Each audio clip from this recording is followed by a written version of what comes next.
Here are 5 myths about selling your home here in Central Florida that you need to hear. Myth number 1 is you should price your home higher so that you have more room for negotiation. This sounds smart, but it almost always backfires. Overpriced homes sit on the market longer, and the longer the home sits, the more potential buyers wonder what's wrong with it. A well-priced property on day 1 starts getting more interest and more showings, so you want to make sure that you price it right from the start.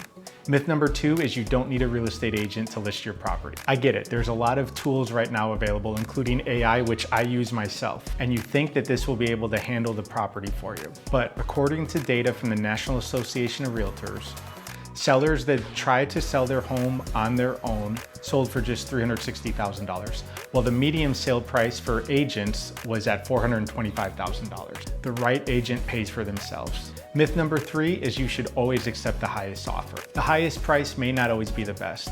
If a buyer comes in with shaky financing or has a list of contingencies that they want to have done before you sell the property, this can derail the entire process. Cash offers, strong approval letters, and minimal contingencies all play a factor. Myth number 4 is you should do major renovations in order to get the property up in value. A lot of sellers pour tens of thousands of dollars into the property and don't actually receive an ROI on that. However, the right updates do play a factor into it.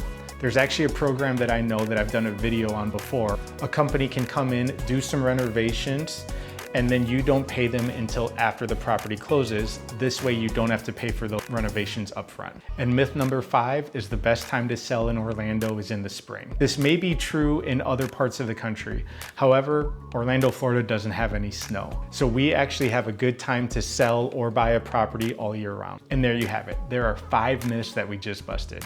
If you have any questions, feel free to reach out anytime.